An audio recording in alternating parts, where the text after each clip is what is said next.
Hello বন্ধুরা, আনন্দবাসের পক্ষ থেকে সকলকে স্বাগত।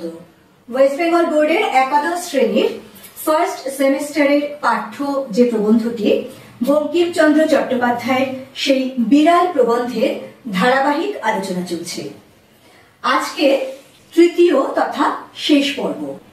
আগের দুটি পর্বের মতোই এই পর্বেও শব্দার্থ সহ লাইন ধরে ব্যাখ্যা এবং সবশেষে এমসিকিউ প্রশ্নোত্তর থাকবে। মূল আলোচনায় আসার আগে প্রতিদিনের মতো বলিনি, যারা চ্যানেলটি সাবস্ক্রাইব করেছো তাদের ধন্যবাদ। যারা করনি, তোমাদের যদি এই ধরনের আলোচনাগুলি ভালো লাগে তাহলে অবশ্যই লাইক, শেয়ার ও সাবস্ক্রাইব করে পাশে থেকো। চলে আসছি আজকের আলোচনায়। আজকের পর্ব বা আজকের অংশ শুরু করার আগে আগের দুটি পর্বের যে বিষয়বস্তু খুব সংক্ষেপে সেটা একটু জেনে নেব, যাতে আজকের পর্বটি বুঝতে তোমাদের কোনো অসুবিধে না হয়। আমরা দেখেছি এই প্রবন্ধের দুটি চরিত্র, কমলাকান্ত আর একটি বিড়াল। কমলাকান্ত চট্টোপাধ্যায় আফিংয়ের নেশায় বিভোর হয়ে যখন নিজেকে সম্রাট নেপোলিয়ন ভাবছিলেন, সেই সময় তার জন্য প্রসন্ন গোয়ালিনীর রেখে যাওয়া দুধটুকু একটি বিড়াল এসে খেয়ে নেয়। তিনি যখন বুঝতে পারেন যে বিড়ালটি তার দুধ খেয়ে নিয়েছে, তাকে তাড়াবার চেষ্টা করেন, কিন্তু সফল না হয়ে তিনি আবার বিছানায় এসে বসেন এবং নেশার ঘোরে বিড়ালটির ওই ম্যাও ম্যাও ডাকের যে অর্থ সেটা যেন তিনি বুঝতে পারছেন বলে তার মনে হয়। সুতরাং শুরু হয় বিড়াল ও কমলাকান্ত দুজনের মধ্যে কথোপকথন।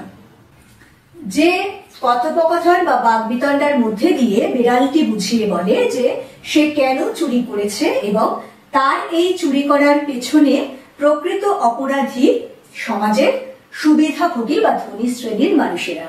বলা বাহুল্য, এখানে কমলাকান্ত নিজে হয়েছিলেন একজন ধনিক শ্রেণীর প্রতিনিধি এবং বিড়ালটি ছিল সমাজে পিছিয়ে পড়া অসহায় দরিদ্র শ্রেণীর প্রতিনিধি।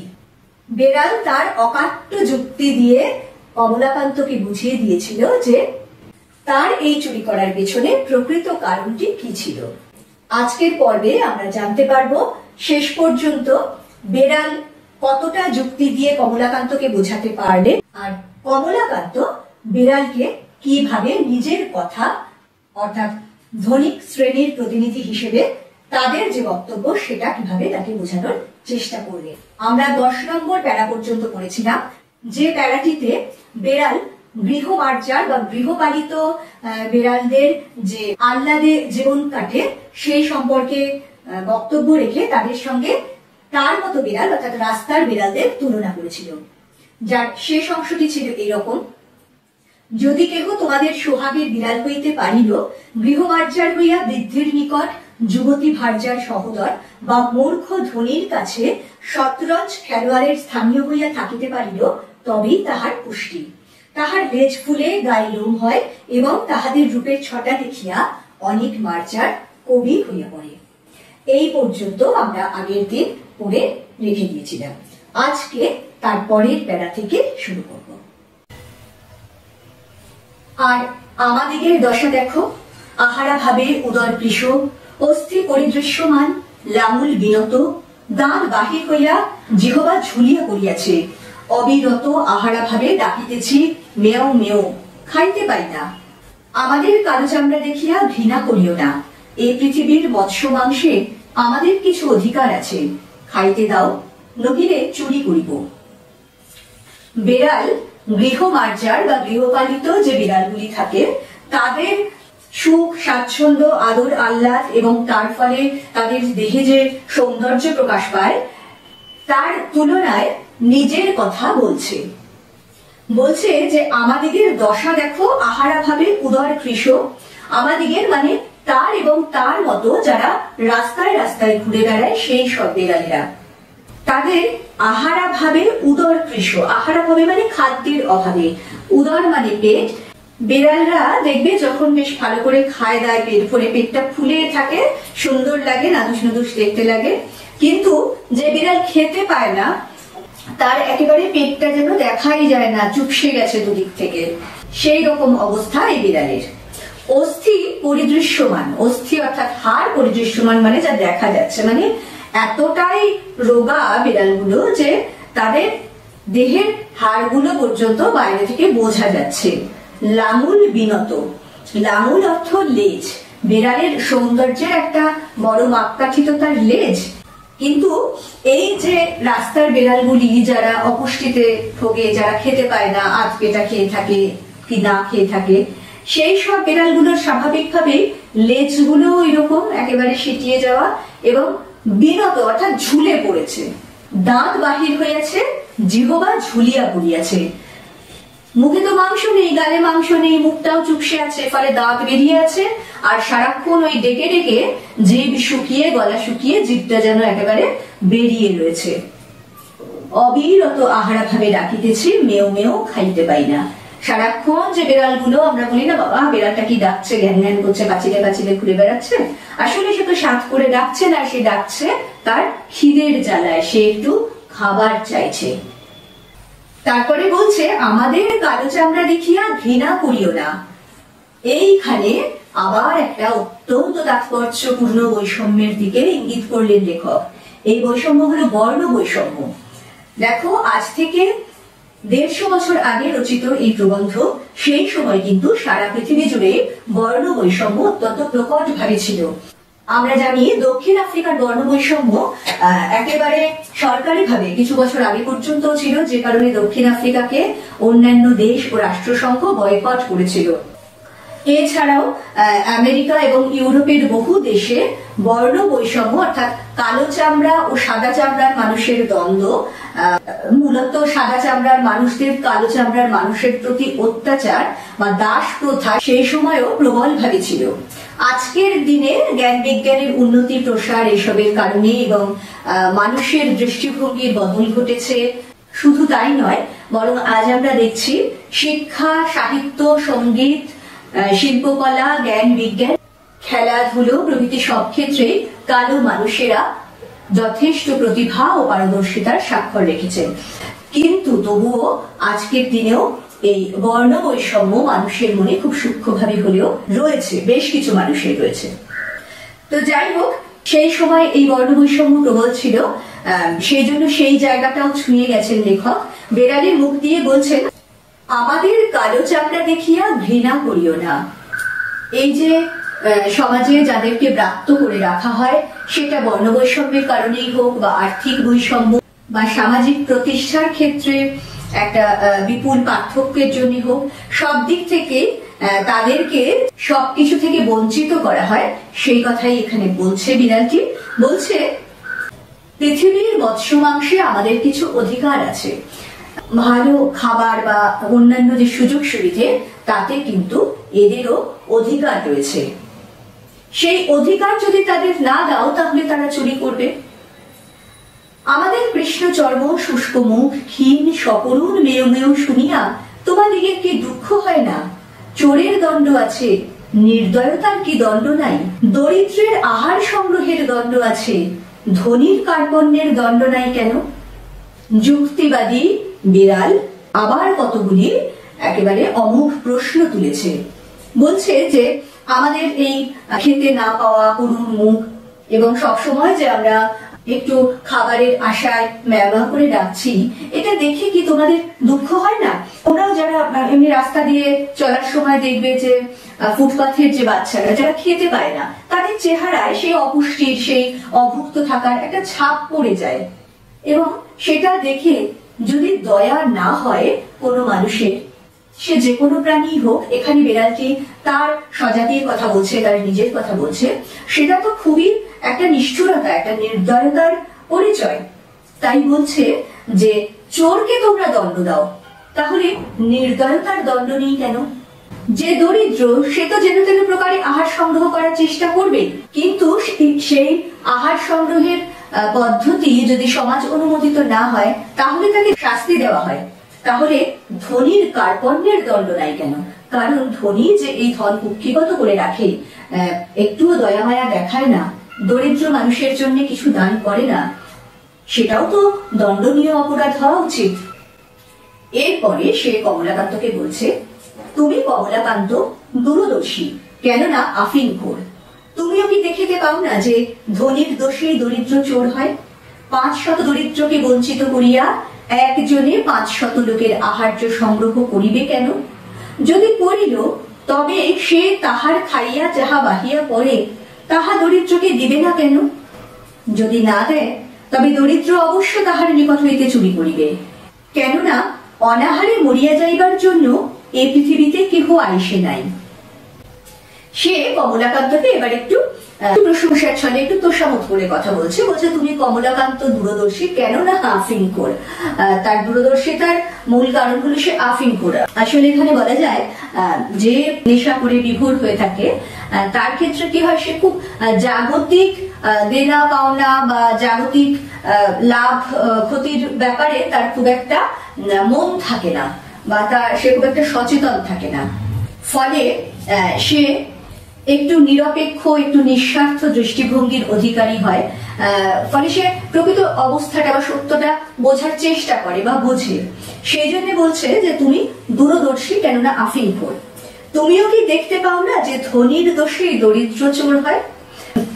নিরপেক্ষ ভাবে যে বিচার করতে পারবে সে তো এটা বুঝতে পারবে যে আসলে সমাজে এরকম যে অপরাধগুলো সংঘটিত হয় তার পেছনে তো অন্য কারণ আছে। সেই কারণ তো সমাজের যারা মাথা, যারা ক্ষমতাবান, তাদের নির্দয়তা, তাদের স্বার্থপরতা, ধনীদের ধন কুক্ষিগত করে রাখার যে প্রচেষ্টা, সেইগুলো। ফলে এই যে চুরি ডাকাতি এগুলো হয় সেটার মূল কারণ তো এইসব ধনীরা।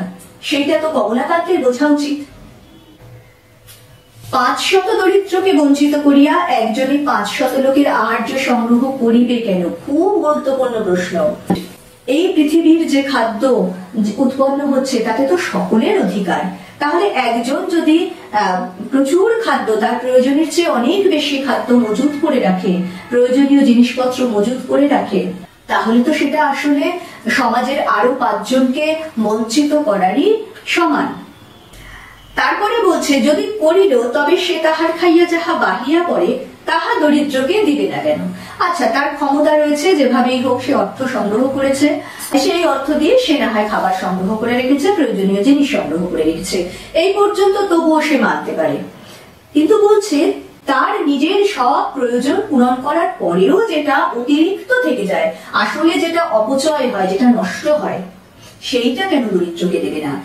আজকের দিনেও কিন্তু এই প্রশ্নগুলি ভীষণ প্রাসঙ্গিক। আমরা দেখবো, আমরা রেস্টুরেন্টে যখন খেতে যাই দেখবে কিছু মানুষ আছে প্রচুর খাবার অর্ডার করে, যেন খাবার অর্ডার করাটা একটা বেশ লোক দেখানো ব্যাপার, একটা গৌরবের ব্যাপার, এবং শেষ পর্যন্ত পুরোটা খেতে পারে না। অনেকটা খাবার সেখানে নষ্ট হয়ে যায়, সেগুলোকে ফেলে দিতে হয়। অথচ দেখা যাবে সেই হোটেল বা রেস্টুরেন্টের বাইরে ফুটপাথে বহু মানুষ, বহু শিশু রয়েছে যারা কিন্তু দিনের পর দিন ধরে পেট ভরে খেতে পায় না। সুতরাং এই যে বড়লোক মানুষজন যারা হোটেলে গিয়ে এত টাকা খরচা করে, তারা তো কিছু টাকা বাঁচিয়ে সেটা সেই গরিব মানুষটিকে দিতেই পারে, যাতে তারও পেট ভরে আর এইভাবে খাবার নষ্ট না হয়। এইরকম বহু উপায়ে আমরা কিন্তু খাবার নষ্ট করি, ফেলে ছড়িয়ে নষ্ট করি, যা দান করলে হয়তো বহু মানুষ দুবেলা দুমুঠো খেতে পেত। আর সেটা যদি না পায় তবে কি হবে? বলছে যদি না দেয় তবে দরিদ্র অবশ্য তাহার নিকট হইতে চুরি করিবে, কেননা অনাহারে মরিয়া যাইবার জন্য এই পৃথিবীতে কেহ আইসে নাই। না খেয়ে মরে যাবার জন্য এই পৃথিবীতে তো কেউ আসেনি, জন্ম হয়েছে তো বেঁচে থাকার জন্য। যেন তেন প্রকারে প্রাণটাকে বাঁচিয়ে রাখার চেষ্টা করাই তো প্রাণীর ধর্ম। যদি সহজ পথে চেয়ে বা অন্য কোনো ভাবে সে নিজের বেঁচে থাকার উপকরণ সংগ্রহ করতে না পারে, একেবারে প্রাথমিক প্রয়োজনের যে উপকরণগুলি সেগুলি অন্তত, তাহলে তাকে তো বাঁকা পথ ধরতেই হবে, যা সমাজ অনুমোদিত নয়। কারণ না খেয়ে মরার জন্য এই পৃথিবীতে কেউ আসেনি। খুব খুব সত্যি কথা, খুব প্রাসঙ্গিক কথা, যে কোনো যুগে, যে কোনো দেশে, যে কোনো সমাজে। এই যে কথাগুলি বিড়াল বলছে, এই কথাগুলি আসলে সমাজতান্ত্রিকতাবাদের যে আদর্শ, সেই আদর্শের কথা, যেটা সোশ্যালিস্টিক মতবাদ হিসেবে পরিচিত। এই সোশ্যালিস্টিক মতবাদের যে সূচনা সেই 19 শতাব্দীতে একটু একটু করে মাথা চাড়া দিয়ে উঠছিল। লেখক সে প্রসঙ্গ এখানে এনেছেন। কমলাকান্তের মুখ দিয়ে তাই বলছেন, আমি আর সহ্য করিতে না পারিয়া বলিলাম, থামো থামো মার্জার পণ্ডিত, তোমার কথাগুলি ভারী সোশিয়ালিস্টিক, সমাজ বিশৃঙ্খলার মূল। যদি যাহার যত ক্ষমতা সে তত ধন সঞ্চয় করিতে না পায়, অথবা সঞ্চয় করিয়া চোরের জ্বালায় নির্বিঘ্নে ভোগ করিতে না পায়, তবে কেহ আর ধন সঞ্চয় যত্ন করিবে না, তাহাতে সমাজের ধনবৃদ্ধি হইবে না। এই যে সোশিয়ালিস্টিক কথাবার্তাগুলি বেড়াল বলছে, কমলাকান্ত বলছেন যে সেই কথাগুলি আসলে সমাজ বিশৃঙ্খলার মূল। এখানে ধনতান্ত্রিক আদর্শের সঙ্গে সমাজতান্ত্রিক আদর্শের যে দ্বন্দ্ব, যে যুক্তিপূর্ণ বাকবিতণ্ডা, সেটাই কমলাকান্ত এবং মার্জারের মধ্যে দিয়ে এনেছেন লেখক।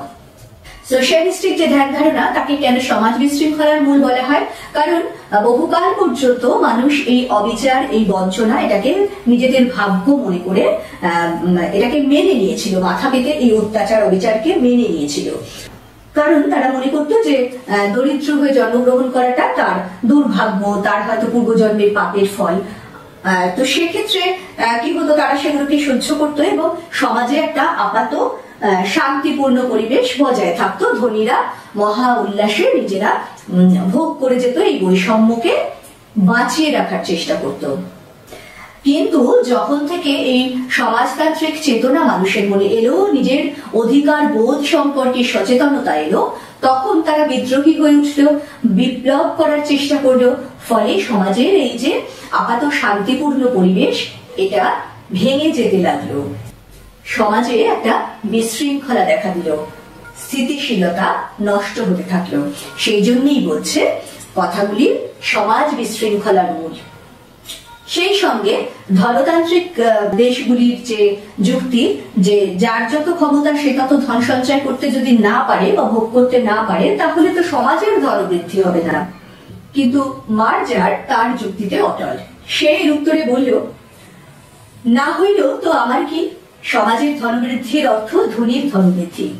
ধনীর ধনবৃদ্ধি না হইলে দরিদ্রের কি ক্ষতি? বেড়াল বলল যে সমাজে যদি ধনবৃদ্ধি না হয় তাতে তার কি? কারণ সেই ধনবৃদ্ধিতে তো দরিদ্রের কোনো উপকার হচ্ছে না। সমাজের ধনবৃদ্ধির অর্থ যদি হয় শুধুমাত্র ধনীর ধনবৃদ্ধি, তার যদি যুক্তিপূর্ণ বন্টন না হয়, দরিদ্রের ক্ষুধা বা প্রাথমিক প্রয়োজনগুলি মেটানোর জন্য যদি সেই অর্থের সদ্ব্যবহার করা না হয়, তাহলে তো সেই ধনবৃদ্ধিতে দরিদ্রের কোনো লাভ নেই। কমলাকান্ত বলছেন, আমি বুঝাইয়া বলিলাম যে সামাজিক ধনবৃদ্ধি ব্যতীত সমাজের উন্নতি নাই। বিড়াল রাগ করিয়া বলিল যে আমি যদি খাইতে না পাইলাম, তবে সমাজের উন্নতি লইয়া কি করিব? বিড়ালকে বুঝানো দায় হইল যে বিচারক বা নৈয়ায়িক কস্মিন কালে কেহ তাহাকে কিছু বুঝাইতে পারে না। এ মার্জার সুবিচারক এবং সুতার্কিকও বটে, সুতরাং না বুঝিবার পক্ষে ইহার অধিকার আছে। অতএব ইহার উপর রাগ না করিয়া বলিলাম, সমাজের উন্নতিতে দরিদ্রের প্রয়োজন না থাকিলে না থাকিতে পারে, কিন্তু ধনী দিগের বিশেষ প্রয়োজন, অতএব চোরের দণ্ডবিধান কর্তব্য। কমলাকান্ত তাকে আরো একটু বোঝানোর চেষ্টা করলো, বলল যে সমাজে যদি ধনবৃদ্ধি না হয় তাহলে সমাজের উন্নতি হবে কি করে? তখন বেড়াল রেগে বলল যে সে যদি খেতে না পায় তবে সমাজের উন্নতি দিয়ে কি হবে? খুব সঠিক কথা। দরিদ্র মানুষ একথা বলতেই পারে যে আমি যদি খেয়ে পড়ে বেঁচে থাকার সামান্যতম সুযোগটুকু না পাই এই সমাজে জন্মগ্রহণ করে, সামান্য প্রাথমিক চাহিদাগুলো পূরণের যদি অধিকার আমার না থাকে, তাহলে সেই সমাজের উন্নতিতে কি হবে? আসলে সামাজিক উন্নতির যে ধ্যান ধারণা চলে আসে এই ধনতান্ত্রিক সমাজে, সেটা যে কতটা অসার সেই জায়গাটাই এখানে তুলে ধরেছেন লেখক। যে সমাজের উন্নতি, সমাজের সর্বস্তরের মানুষের উন্নতির সহায়ক হয় না, সেই উন্নতি কিন্তু আসলে অর্থহীন। এই বৈষম্যমূলক উন্নতি প্রকৃতপক্ষে সমাজের উন্নতি ঘটায় না। যে কারণে আজকের দিনে তোমরা দেখবে সাস্টেইনেবল ডেভেলপমেন্ট করে একটা কথা হয়েছে, যারও মূল কথা কিন্তু এটাই। যাই হোক, যুক্তিবাদী বেড়ালকে বোঝাতে না পেরে কমলাকান্ত বুঝতে পারলো যে বেড়ালকে বোঝানো যাবে না, কারণ যে বিচারক বা নৈয়ায়িক অস্মিনকালে কেউ তাহাকে বুঝাইতে পারে না। এই মার্জার একই সঙ্গে সুবিচারক এবং সুতার্কিকও। কমলাকান্ত বুঝতে পারলেন যে বেড়াল যুক্তিবাদী, তাই সে সঠিক বিচার বিবেচনা করতে সক্ষম এবং সে সুতার্কিক, সে বুঝিয়ে তার কথা বলতেও পারে। ফলে না বুঝিবার পক্ষে ইহার অধিকার আছে, অতএব ইহার উপর সে রাগ করতে পারবে না। কারণ কমলাকান্ত যতই ধনিক শ্রেণীর প্রতিনিধি হোক, আসলে তো সেও যথেষ্ট বিবেক বুদ্ধি সম্পন্ন এবং সেও যথেষ্ট যুক্তিবাদী। তাই সে বিড়ালের উপর রাগ না করে বলল যে সমাজের উন্নতিতে দরিদ্রের প্রয়োজন না থাকলে না থাকতে পারে, কিন্তু ধনীদের বিশেষ প্রয়োজন আছে, অথবা অতএব চোরের দণ্ডবিধান বা চোরকে শাস্তি দেওয়া কর্তব্য। কারণ সে তো এখানে ধনিক শ্রেণীর প্রতিনিধি, তাই বেড়াল রূপ চোরকে তাকে তো শাস্তি দিতেই হবে। কমলাকান্ত যখন বেড়ালের কোনো যুক্তিতেই কর্ণপাত না করে শেষ পর্যন্ত চোরের দণ্ডবিধান কর্তব্য বলে ঘোষণা করলেন, তখন বেড়াল রেগে বলল যে ঠিক আছে, চোরকে ফাঁসি দাও, কিন্তু তার সঙ্গে আরেকটি কাজ করতে হবে। যে বিচারক চোরকে সাজা দেবেন তিনি তার আগে 3 দিন উপবাস করবেন। তাতেও যদি তার চুরি করে খেতে ইচ্ছে না করে, তাহলে তিনি স্বচ্ছন্দে চোরকে ফাঁসি দিতে পারবেন। দেখো বেড়ালটি কি বুদ্ধিমতী। সে যখন দেখলো যে অন্যান্য যুক্তিতে কমলাকান্তকে কিছুতেই বোঝাতে পারছে না এবং কমলাকান্ত চোরকে দণ্ড দিতে বদ্ধপরিকর, তখন সে অন্য একটা উপায় বা অন্য একটা স্ট্র্যাটেজি দিল। সে বলল ঠিক আছে, চোরকে ফাঁসি দিতে চাও দাও, কিন্তু যে বিচারক চোরের সাজা ঘোষণা করবেন তিনি তার আগে 3 দিন উপোস করে থাকবেন। কারণ হাজার কথায় যা বোঝানো যায় না, তা যদি প্রত্যক্ষ অভিজ্ঞতার মধ্যে দিয়ে কাউকে শেখানো যায়, তাহলে কিন্তু সে খুব সহজে বুঝতে পারবে। এখানেও বিড়াল যেন সেটাই বোঝাতে চাইছে যে ভরা পেটে চোরের বিচার করা অন্যায়। চোরের বিচার করতে গেলে চোর কোন পরিস্থিতিতে পড়েছিল নিজেকে আগে সেই অভিজ্ঞতার মধ্যে দিয়ে যেতে হবে। 3 দিন ধরে উপোস করে থাকার পরেও যদি কারোর চুরি করতে ইচ্ছে না হয়, একমাত্র তবেই তার অধিকার আছে চোরকে সাজা দেবার। একই সঙ্গে বেড়াল কমলাকান্তের দিকেও একটি চ্যালেঞ্জ ছুঁড়ে দিল, কারণ সেও বেড়ালটিকে মারতে এসেছিল। তাই বলল যে আজ থেকে 3 দিন তুমি উপোস করে দেখো, ইতিমধ্যে যদি নসিরাম বাবুর ভান্ডার ঘরে ধরা না পড়ো, তবে আমাকে ঠেলাইয়া মারিও, আমি আপত্তি করিব না। নসিরাম বাবুর ভান্ডার ঘরে অর্থাৎ তার যেখানে খাবার দাবার মজুদ থাকে, সেইখানে গিয়ে যদি কমলাকান্ত চুরি না করে 3 দিন উপোস থাকার পরেও, তাহলেই একমাত্র সেও বিড়ালকে লাঠি নিয়ে মারার অধিকার অর্জন করবে। এটাই এই বিড়ালের বক্তব্য। বিজ্ঞ লোকের মত এই যে যখন বিচারে পরাস্ত হইবে তখন গম্ভীরভাবে উপদেশ প্রদান করিবে। আমি সেই প্রথানুসারে মার্জানকে বলিলাম যে এ সকল অতি নীতি বিরুদ্ধ কথা, ইহার আন্দোলনেও পাপ আছে। তুমি এই সকল দুশ্চিন্তা পরিত্যাগ করিয়া ধর্মাচরণে মন দাও। তুমি যদি চাহো তবে পাঠার্থে তোমাকে আমি নিউম্যান ও পার্কারের গ্রন্থ দিতে পারি। কমলাকান্ত বুঝে গেল যে এই বিড়ালের সঙ্গে তর্কে সে পারবে না। তখন বিজ্ঞ লোকেদের পরামর্শ অনুযায়ী কমলাকান্ত কি করলো, গম্ভীরভাবে বিড়ালটিকে উপদেশ দিল। এটাও খুব সাধারণ একটা চরিত্র বৈশিষ্ট্য মানুষের।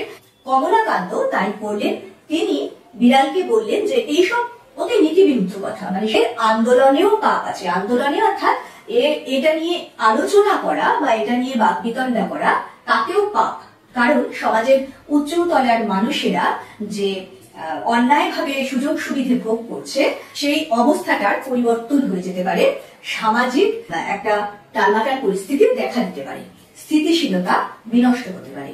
সেই জন্যে বলছে যে এর আন্দোলনেও পাপ আছে, তুমিও এই সকল দুশ্চিন্তা পরিত্যাগ করে ধর্মাচরণে মন দাও। ইতিবাগীশরা যা করে থাকেন, যুক্তিতে না জিততে পারলে তখন ধর্মের কথা শোনান। সেই সঙ্গে সে আরো একটু দরাজ হয়ে বলছে যে বেড়াল যদি চায় তবে পাঠার্থে অর্থাৎ পাঠ করার জন্য, পড়ার জন্য তাকে সে নিউম্যান ও পার্কারের গ্রন্থ দিতে পারে। নিউম্যান ও পার্কার এরা প্রখ্যাত ধর্মশাস্ত্র বিশারদ। এরপরে একটু মজার ব্যাপার আসছে, সে বলছে আর কমলাকান্তের দপ্তর পড়িলেও কিছু উপকার হইতে পারে, আর কিছু হোক বা না হোক আফিংয়ের অসীম মহিমা বুঝিতে পারিবে। এই এতক্ষণে সে নিজের কথায় আসছে। আসলে কমলাকান্ত এরকম আফিংয়ের নেশায় বিভোর হয়ে নানান কিছু লিখে রাখতো। তার একটা দপ্তর হলো তার ওই খাতাটি, তার ওই লেখার খাতাটি, সেই খাতাটিও সে বেড়ালকে দিতে পারে। তাতে বেড়ালের যদি কিছু নীতি বিষয় বা ধর্ম বিষয়ক জ্ঞান নাও বাড়ে, তাহলেও কমলাকান্ত নিজেই বলছে যে আফিনের অসীম মহিমা বেড়াল বুঝতে পারবে। বোঝাই যাচ্ছে যে এই আফিন কমলাকান্তের জীবনের এক অত্যন্ত গুরুত্বপূর্ণ অঙ্গ এবং আফিনের মহিমায় সে নিজেই বিভোর। এক্ষণে সস্থানে গমন করো, প্রসন্ন কাল কিছু ছানা দিবে বলিয়াছে। জলযোগের সময় আসিও, উভয়ে ভাগ করিয়া খাইব। অদ্য আর কাহারও হাঁড়ি খাইও না, বরং ক্ষুধায় যদি নিতান্ত অধীরা হও, তবে পুনর্বার আসিও, এক সরিষা ভর আফিন দিব। এবারে সে বিড়ালটিকে সস্থানে গমন করতে, অর্থাৎ সে যেখানে থাকে সেখানে চলে যেতে বলছে। সেই সঙ্গে বলছে যে প্রসন্ন কাল কিছু ছানা দেবে, সেটা দুজনে ভাগ করে খাবে। আসলে কমলাকান্ত এখানে যতই নিজেকে তর্কের খাতিরে ধনিক শ্রেণীর প্রতিনিধি হিসেবে দেখাক না কেন, তার যথেষ্ট বিবেক বুদ্ধি রয়েছে এবং তারও যুক্তিবোধ রয়েছে। সে বুঝতে পেরেছে যে বিড়ালটিরও খাবারের অধিকার রয়েছে, তাই সে এবার বিড়ালটির সঙ্গে একটা সমঝোতায় আসতে চাইছে এবং তার প্রতি সে যথেষ্ট দয়া মায়াও বোধ করছে। সেই জন্যই সে বলেছে যে পরের দিন প্রসন্ন তাকে যে ছানা দেবে সেই ছানার ভাগ সে বিড়ালকে দেবে। এবং সেই সঙ্গে সে বলছে যে অদ্য আর কাহারও হাঁড়ি খাইও না, বা অদ্য মানে আজ, আজ আর কারণ হাঁড়ি খাইও না, অর্থাৎ বেড়াল লোকের তো হাঁড়ি পাতিলে মুখ দিয়ে জিনিস চুরি করে খায়, সেটাই বলছে যে আর কারোর হাঁড়িতে আজ আর মুখ দিও না, বরং যদি খুবই খিদে পায় তাহলে আবার এসো, তোমাকে কিছুটা আফিন দেব। বিড়াল উত্তরে বলল, আফিনের বিশেষ প্রয়োজন নাই, তবে হাঁড়ি খাওয়ার কথা ক্ষুধানুসারে বিবেচনা করা যাইবে। বিড়ালটি তো আফিনের প্রস্তাবটা সরাসরি নাকচ করে দিল এবং যথেষ্ট সাহসী বিড়াল তো ওই পরের দিনের ছাড়া পাওয়ার লোভেও সে কিন্তু কমলাকান্তের প্রস্তাবে রাজি হলো না পুরোপুরি। সে বলল যে ওই যে হাঁড়ি খাওয়ার কথা, অর্থাৎ আবার চুরি করবে কিনা সেটা তার কতটা খিদে পাবে না পাবে, অর্থাৎ ক্ষুধানুসারে সে বিবেচনা করে দেখবে। মার্জার বিদায় হইল। একটি পতিত আত্মাকে অন্ধকার হইতে আলোকে আনিয়াছি ভাবিয়া কমলাকান্তের বড় আনন্দ হইল। বেড়ালটি তো চলে গেল, আর কমলাকান্ত কি ভাবলো? ভাবলো একটি পতিত আত্মাকে অন্ধকার হইতে আলোকে আনিয়াছি। পতিত আত্মাকে, পতিত আত্মা এই বিড়ালটি।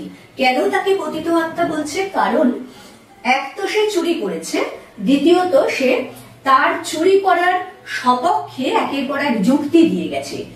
চুরি করাটা যে তার পরিস্থিতি অনুযায়ী খুব একটা অন্যায় কাজ হয়নি, সেটা সে এতক্ষণ ধরে যুক্তি দিয়ে কমলাকান্তকে বুঝিয়ে গেছে। অতএব বেড়ালটি একেবারেই নীতিবাদী নয়, সে একেবারেই ধর্মপরায়ণ নয়, সেই জন্য তাকে পতিত আত্মা অর্থাৎ পাপী আত্মা বলছেন। আর এই পাপী আত্মাকে অন্ধকার হইতে আলোকে আনিয়াছি, এই যে এতক্ষণ ধরে কমলাকান্ত তাকে নীতি শিক্ষার জ্ঞান ট্যান দিল, তাতে সে মনে করছে যে বেড়ালটি ভালো মতন বেশ তার কথা বুঝতে পেরেছে, ফলে সে অন্ধকার থেকে আলোতে এসেছে। কেউ যদি কোনো খারাপ কাজ করে, আমরা বলি না সে অন্ধকার জগতের লোক, অর্থাৎ খারাপ কাজ বা পাপ কাজ তাকে অন্ধকারের সঙ্গে তুলনা করা হয়। সেই জন্য বিড়ালটিকে কমলাকান্ত মনে করছে সে যেন অন্ধকার থেকে তার ওই ধর্মের পথে, আলোর পথে সে পরিচালিত করেছে। এবং এটা ভেবে কমলাকান্ত মনে মনে খুবই সন্তুষ্ট হলো, খুবই আনন্দিত হলো। এখানে এই প্রবন্ধের সমাপ্তি। এবারে এই অংশটুকু থেকে কিছু গুরুত্বপূর্ণ এমসিকিউ প্রশ্নোত্তর। প্রথম প্রশ্ন, প্রবন্ধ অনুযায়ী বা বেড়ালের মত অনুযায়ী কমলাকান্ত দূরদর্শী কেন? উত্তর, কারণ সে আফিংখোর। তোমাদিগের কি দুঃখ হয় না? কি দেখে বা শুনে মনুষ্য জাতির দুঃখ না হওয়ার কথা বেড়াল বলেছে? উত্তর, তাদের কৃষ্ণচর্ম শুষ্ক মুখ দেখে ও ক্ষীণ সকরুণ ম্যাও ম্যাও শুনে। তুমিও কি দেখিতে পাও না যে কি না দেখতে পাওয়ার কথা বলা হয়েছে? ধনীর দোষে দরিদ্রের চোর হওয়া। যদি করিল, কি করার কথা এখানে বলা হয়েছে? 500 দরিদ্রকে বঞ্চিত করে তাদের আহার্য একজনের দ্বারাই সংগ্রহ করা। তাহা দরিদ্রকে দিবে না কেন? কি না দেওয়ার কথা বলা হয়েছে? ধনীর খাওয়ার পর যা পড়ে থাকে তা দরিদ্রকে না দেওয়ার কথা বলা হয়েছে। তবে দরিদ্র অবশ্যই তাহার নিকট হইতে চুরি করিবে। কেন চুরি করিবে? কারণ এই পৃথিবীতে কেউই অনাহারে মরার জন্য আসেনি। মার্জারের কথাগুলি কমলাকান্তের কেমন মনে হয়েছিল? উত্তর, সোশিয়ালিস্টিক। মার্জারের কথাগুলি কিসের মূল?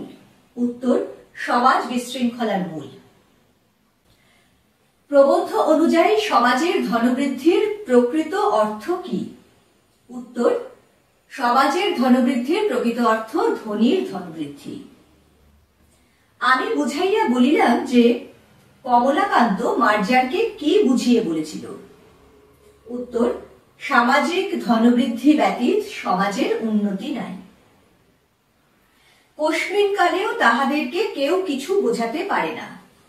কাদেরকে কেউ কিছু বোঝাতে পারে না? উত্তর, বিচারক বা নৈয়ায়িকদের। নৈয়ায়িক কাদের বলা হয়? ন্যায়শাস্ত্রে জ্ঞান আছে এমন ব্যক্তিকে নৈয়ায়িক বলা হয়।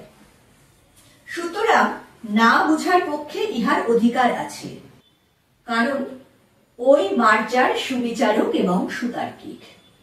সমাজের উন্নতিতে দরিদ্রের প্রয়োজন না থাকিলে না থাকিতে পারে, কিন্তু কাদের বিশেষ প্রয়োজন আছে?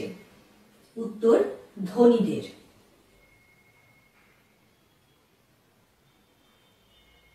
অতএব চোরের দণ্ডবিধান কর্তব্য। কমলাকান্তের এমন বিবেচনার কারণ কি? উত্তর, সমাজের উন্নতিতে দরিদ্রের প্রয়োজন না থাকলেও ধনীর বিশেষ প্রয়োজন আছে, তাই চোরের দণ্ডবিধান কর্তব্য। চোরকে ফাঁসি দেওয়ার সঙ্গে আর কোন নিয়মটি চালু করার প্রস্তাব বিড়াল দিয়েছিল? চোরকে ফাঁসি দেওয়ার আগে যে বিচারক তাকে সাজা দেবেন তাকে আগে 3 দিন উপোস করানোর প্রস্তাব। তবে তিনি চোরকে স্বচ্ছন্দে ফাঁসি দিবেন।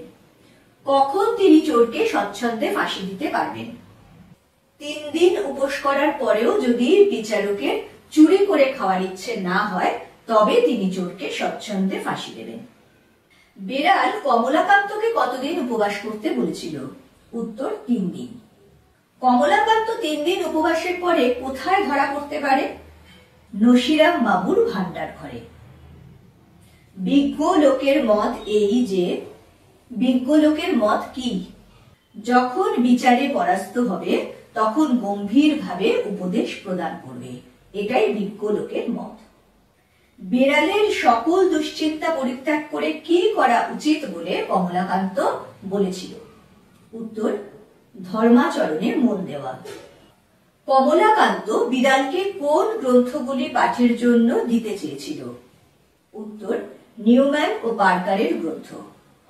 নিউম্যান ও পার্কারের গ্রন্থ ছাড়াও কোন গ্রন্থটি পড়লে বিড়ালের উপকার হতে পারে বলে কমলাকান্ত বলেছিল? উত্তর, কমলাকান্তের দপ্তর। কমলাকান্তের দপ্তর পড়লে কি উপকার হবেই বলে প্রবন্ধে বলা হয়েছে? কমলাকান্তের দপ্তর পড়লে বিড়াল আফিংয়ের অসীম মহিমা বুঝতে পারবে। প্রসন্ন কি দেবে বলেছে? প্রসন্ন ছানা দেবে বলেছিল। কমলাকান্ত বিড়ালকে কখন কেন আসতে বলেন? কমলাকান্ত পরদিন বিড়ালকে জলযোগের সময় আসতে বলেছিল, কারণ প্রসন্নর আনা ছানা দুজনে ভাগ করে খাবে বলে। বিড়ালকে কি না খাওয়ার উপদেশ কমলাকান্ত দিয়েছিল? উত্তর, কারণ হাড়ি না খাওয়ার উপদেশ দিয়েছিল। মার্জারটির ক্ষুধায় নিতান্ত অধীরা হলে কমলাকান্ত তাকে কি দেবে বলেছিল? উত্তর, 1 সরিষাভর আফিং। সরিষাভর কথাটির অর্থ কি? উত্তর, একটি সরিষার সমান ক্ষুদ্র মাপের। মার্জারের কাছে কোন জিনিসটির বিশেষ প্রয়োজন নেই? মার্জার বলেছে তার আফিংয়ের বিশেষ প্রয়োজন নেই। বিড়ালটি কোন কথাটি বিবেচনা করে দেখবে বলেছে? হাড়ি খাওয়ার কথা বিবেচনা করে দেখবে বলেছে। হাড়ি খাওয়ার কথা বিড়াল কিভাবে বিবেচনা করে দেখবে বলেছে? উত্তর, বিড়াল তার ক্ষুধানুসারে হাড়ি খাওয়ার কথা বিবেচনা করে দেখবে বলেছে। কমলাকান্তের বড় আনন্দ হইল। কি কারণে কমলাকান্ত আনন্দিত হয়েছিল? মার্জারের মতন এক পতিত আত্মাকে অন্ধকার থেকে আলোর দিকে আনতে পেরেছে ভেবে তার আনন্দ হয়েছিল। পতিত আত্মা বলতে কাদের বোঝানো হয়েছে? সমাজে পথভ্রষ্ট অবনত ব্যক্তিদের, এই প্রবন্ধ অনুসারে মার্জারদের, অথবা পাপী তাপী প্রাণীকে। এই অংশটি থেকে প্রায় সমস্ত গুরুত্বপূর্ণ এক কথায় প্রশ্নোত্তর আলোচনা করে দিলাম। এগুলো যদি তোমরা ফলো করো তাহলে নিশ্চিতভাবে কমন পাবে এবং 100% সঠিক উত্তর লিখতে পারবে।